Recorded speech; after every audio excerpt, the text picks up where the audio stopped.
瞧这是谁？看着像执剑长老的高徒百里屠苏啊！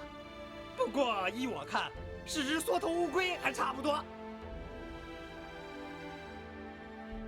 林端，我已出来，还不将火灭去？可笑！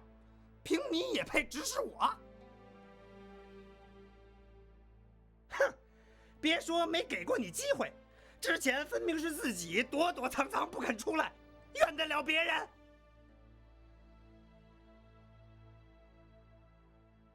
你才鬼鬼祟祟，使些见不得人的伎俩，放火烧山还有理不成？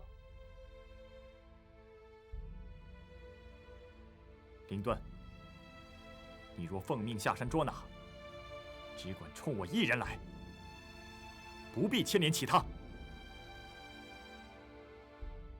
师兄，我看他说的也有道理，不如我们把离火之阵撤。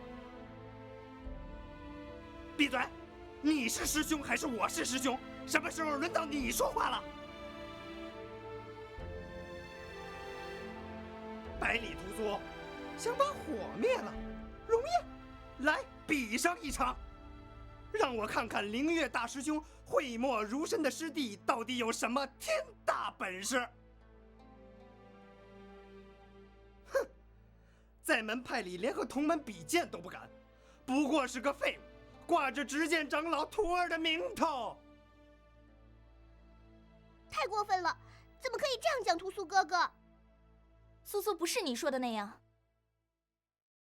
这混蛋，哪里是修仙门派的弟子，根本比地痞无赖还不如。怕是在山上道貌岸然，到得山下无人管束，便德行尽失，实在丢尽师门颜面。你们几个算什么东西？跟个废物混在一起，竟然还敢一说天庸城！闲话休提。林端，你要战，便来战，莫要忘记自己承诺之事。哈哈哈，好，好得很，且看我今日怎么教训你这废物！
败了。灭火！太厉害了，根本不是对手。这便是执剑长老的徒儿。百里屠苏，做梦去吧！我灵端为何要听从于你？就凭你莫名得了执剑长老赏识，被收入门下，呵呵，真不知他如何鬼迷心窍。住口！胆敢侮辱师尊！哼，你这怪物，当年用什么妖法打伤大师兄？如今又和妖物混迹一同，早该被逐出门墙才是。屠苏哥哥，火越来越大了。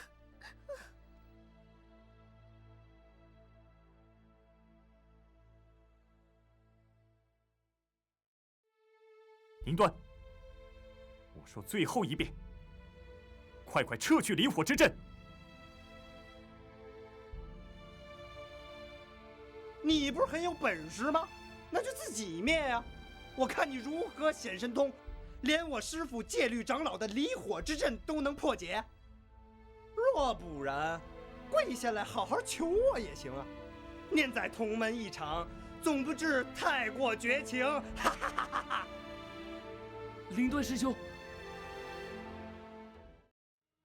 灵端，不要逼我！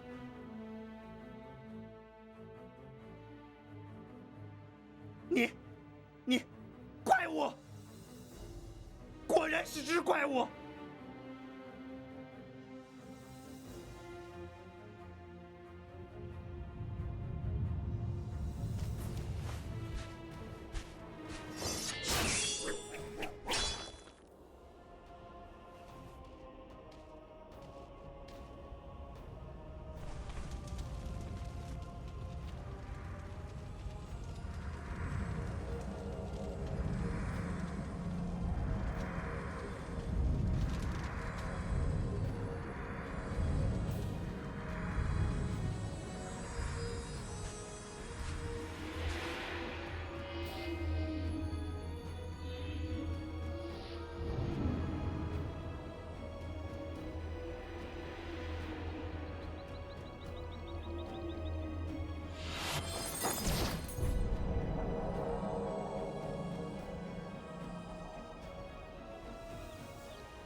师尊，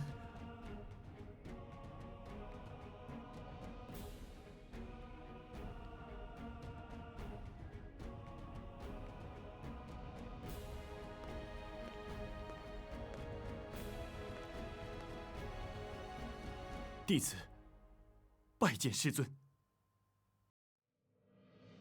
苏苏的师傅，他好厉害啊！一下子就把火全灭了，这就是屠苏哥哥说过的仙人师傅吧？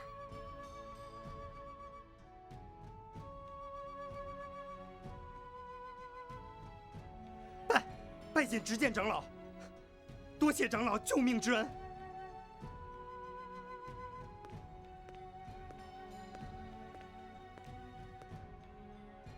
红玉恭迎主人驾临。红玉姐，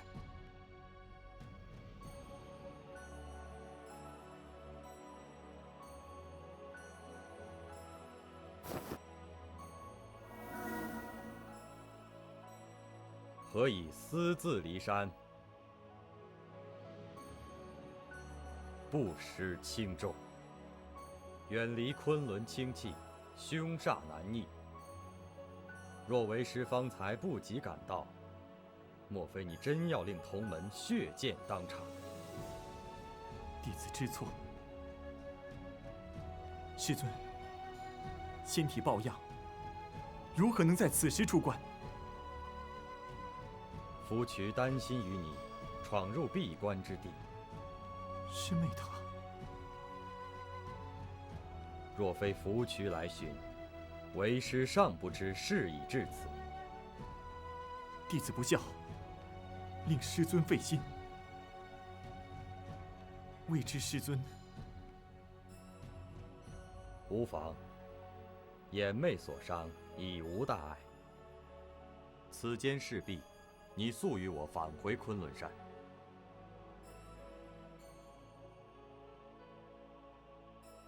尚有牵挂，望师尊明鉴。弟子并未谋害赵林师弟。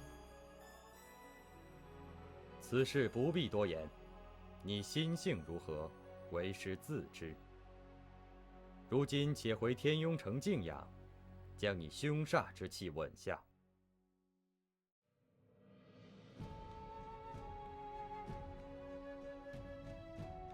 启禀师尊，弟子已决定，不再回天雍城。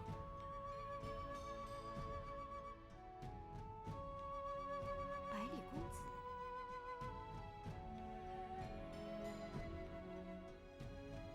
将你方才所言再说一遍。弟子已决定，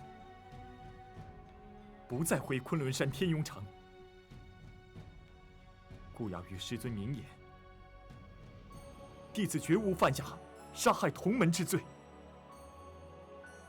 你可知自己所言何意？下山一踏，便觉再无顾忌。不返昆仑，身中煞气如何抑制？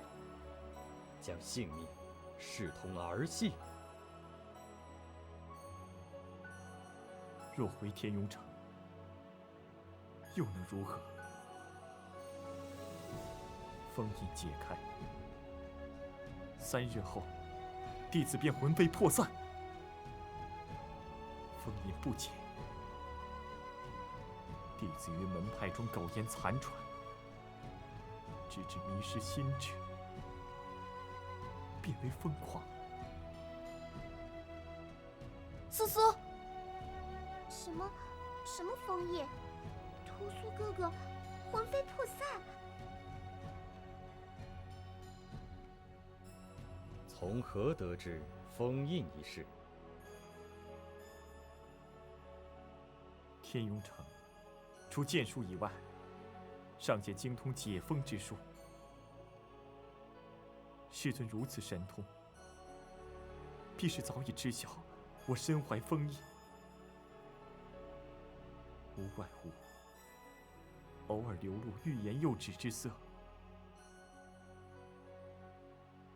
只是怕弟子难过，从未提起。弟子明白，师尊望弟子摒弃杂念，于昆仑山中静心清修。即使无法全然抑制凶煞，至少可多活3年5载。然而下山以后，弟子方知，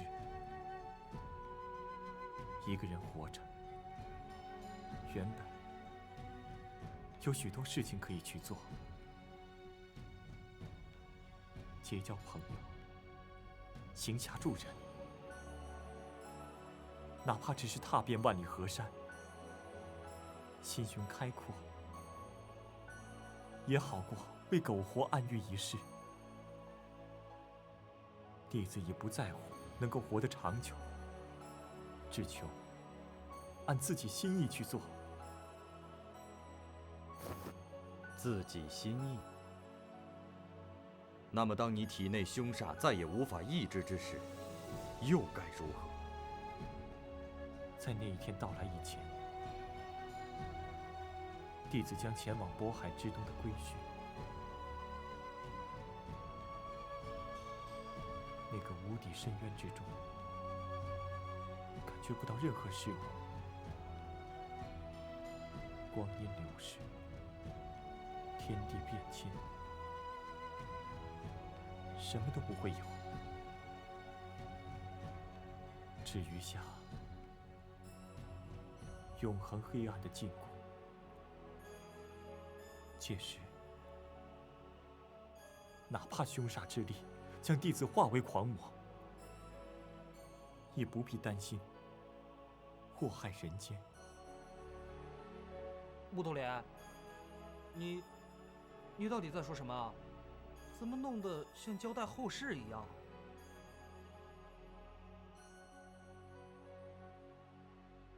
胡闹！年纪小小，懂得如何叫做随心而活。如今任性妄为，他日便不会后悔。天雍城乃天下清气所中之地，确有解封之法，但又岂会不顾你性命，强行施为？在此胡言乱语，昏猛之极，还不与我回去？望师尊恕罪，弟子心意已决。当日为师一念相救，便是令你如此轻贱自己性命，今日可由不得你。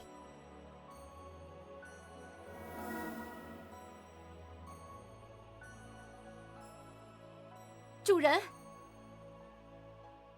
以师尊之能，若要将弟子带回昆仑，弟子定然不敌。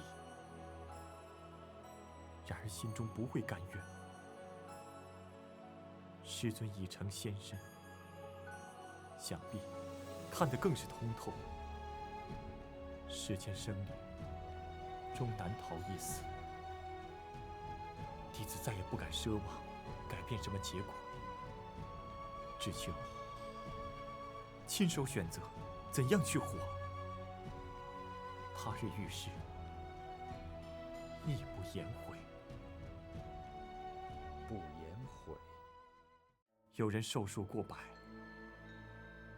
却未必何乐满足；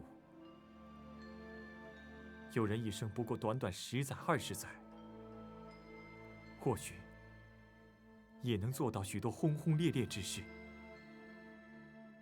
弟子此生成就不了惊天伟业、光耀师门，亦不知何时即将前往归墟。然而在此之前，弟子也还有许多事情想要去做。此心此念，绝非轻贱性命。恳请师尊成全。你当真想清楚了？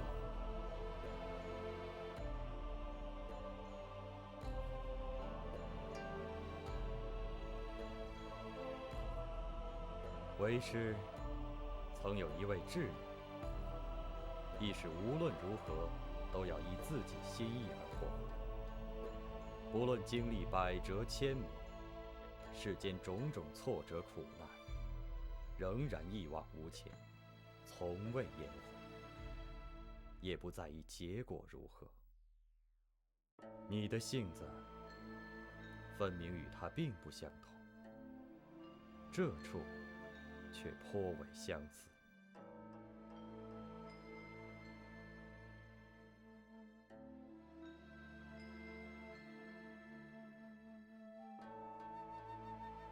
也罢，清修多年，或许真正亏不破的，反倒是我。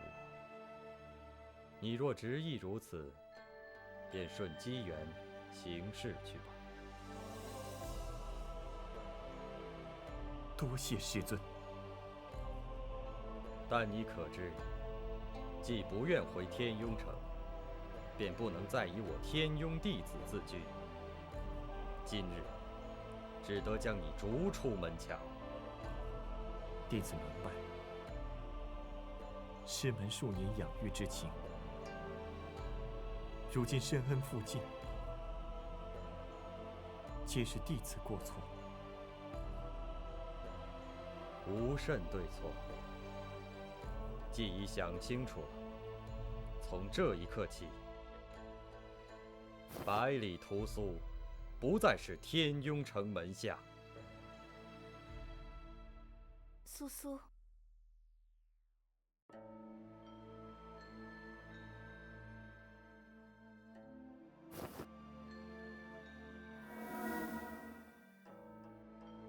此剑谱所载，乃是我一生剑术之大成，并非天庸武学。你天赋无双，实不该就此埋没，且收下自行钻研，但亦不可造进而为。知见长老怎能？师尊，你我已非师徒，不必如此相称。一日为师，终生为父。弟子对师尊敬慕之心，永远不变。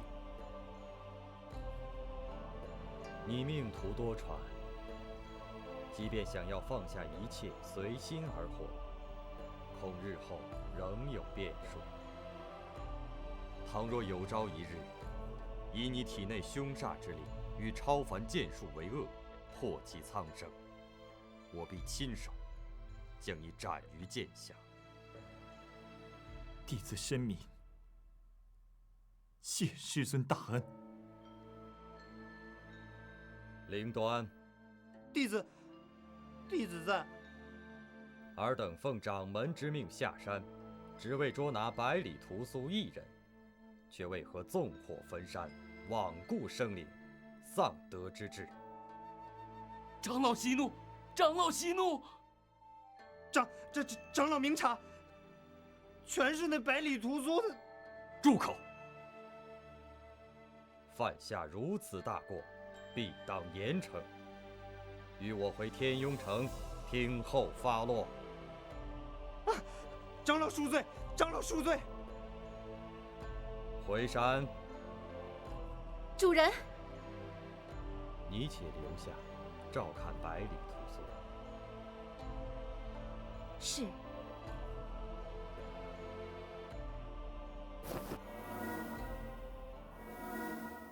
弟子恭送师尊。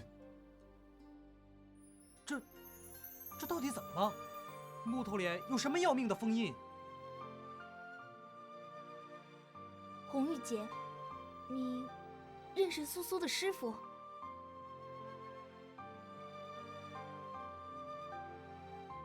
他是我的主人，我是他的剑灵。这可真稀罕，了不得！听说只有太古时代的名剑才有可能画出剑灵，到了后世，那种铸造之法就失传了。难怪苏苏以前就说，红玉姐身上有一种凛然之气。昆仑山天庸城的紫印真人剑术绝伦，爱剑成痴，集天下名剑数柄，其中一对双剑，即为古剑红玉。那红玉姐姐，你其实一直都知道屠苏哥哥的吗？当年公子初至天庸城，我曾远远见过，但他并不知我存在。主人吩咐，他的第二个弟子百里屠苏命途坎坷，日后若有万一，我需随行护守。苏苏的师傅对他真好呀。平日另有剑灵古君侍奉主人左右，若无他事，我亦沉睡无食。直至公子擅离昆仑，古君将我唤醒，一路去寻公子行迹。原来真的不是女妖怪，我早就觉得奇怪，怎么一点都不怕我的佛珠？不过，看你刚才那副端庄严肃的模样，还真不习惯。你那么怕木头脸的师傅啊？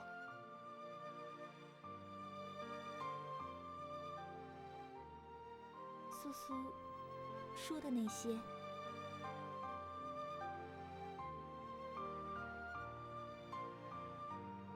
此刻，莫去打搅公子了。夏琳要去找荣爷爷，幸好屠苏哥哥的师傅把大火灭掉了。我们都跟你一起去吧。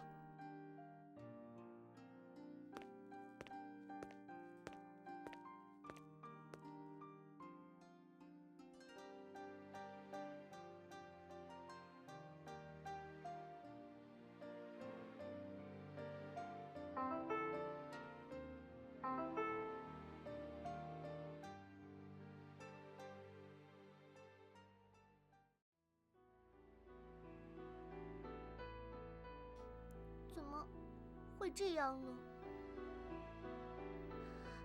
昨天夜里，屠苏哥哥和大家讲了那个封印的事，香菱听了，心里面真的好难过，好难过。天底下那么大，或许还有其他法子吧。乔木头脸自己倒是一副看开了的模样，但旁边人哪能好受？我们一定要想办法帮帮屠苏哥哥啊！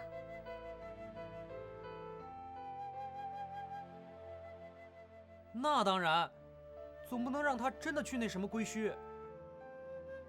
不过，这种事一时没个头绪，连他那厉害师傅都解决不了。女妖怪也不，红玉也算见多识广了，一样为难。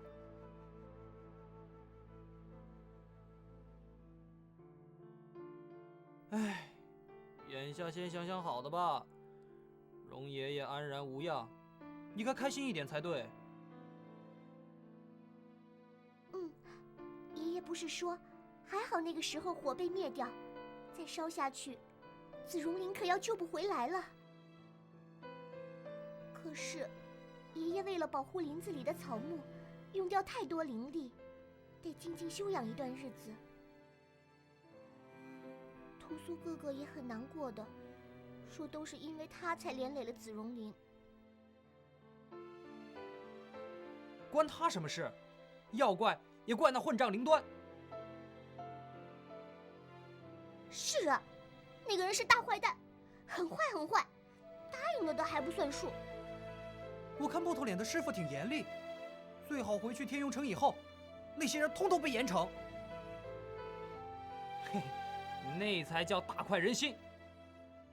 可惜，怎样我们也看不到。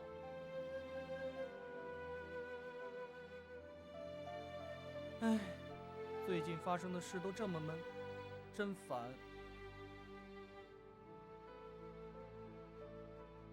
不如你们跟我回晴川得了，去我家做客吧，那儿风景也美，看了让人心情好。兰生的家？可是，你不是逃出来的吗？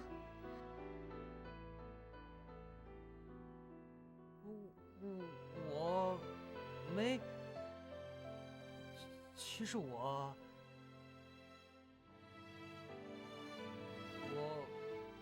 有些想家了。说起来也挺不好意思，但是见到木头脸和他娘，还有听荣爷爷说起你爹娘的事情，我变得很瞧不起自己，太不懂得惜福了。父母健在，不需要多挂心。虽然他们不太管我，其他姐姐也各忙各的，可至少有二姐一直照顾我。她脾气大了些，对我却真的很好。记得小时候，娘陪我不多，总是二姐在身边，喂我吃饭，哄我睡觉。自打她学了女工，我穿的每件衣服都是她亲手缝的。在我心里非常清楚，二姐比任何人都要疼我。正是因为这样，才敢做一些任性妄为的事情吧。反正到最后，她都会原谅我的。想一想，实在太不应该了。香菱，好羡慕兰生有这样一个姐姐啊。孙家那门亲事，我要真不愿意，好好跟二姐说，她肯定会明白的。最重要的是，出来这么久，忽然很想见她一面。这样，那我们就去兰生家好了，正好也让屠苏哥哥散散心。我去找其他人说。香菱也一起。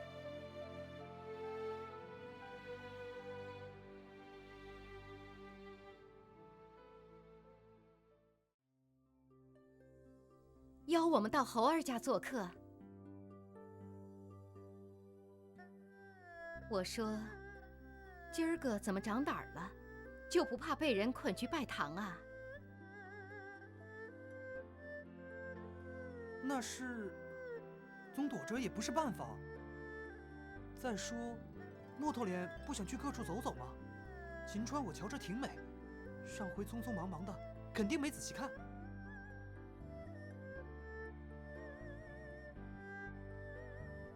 猴儿，不会是想家了吧？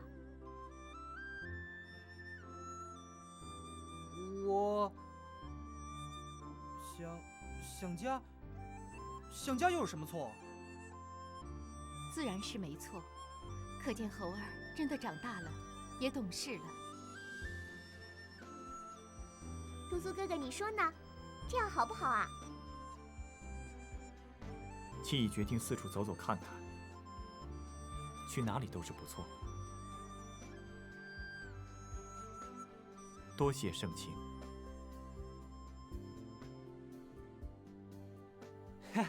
别客气，那就这么定了，等下就走。恩公，我看我就不同你们一道了吧。咦，尹大哥有别的事吗？事情们倒也没有。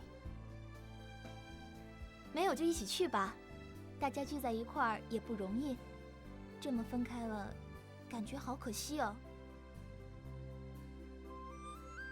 对呀，你这臭酒鬼虽然不讨人喜欢，不过我家地方够大，多一个人也住得下。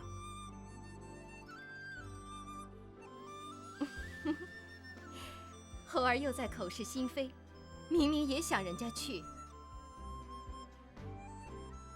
切！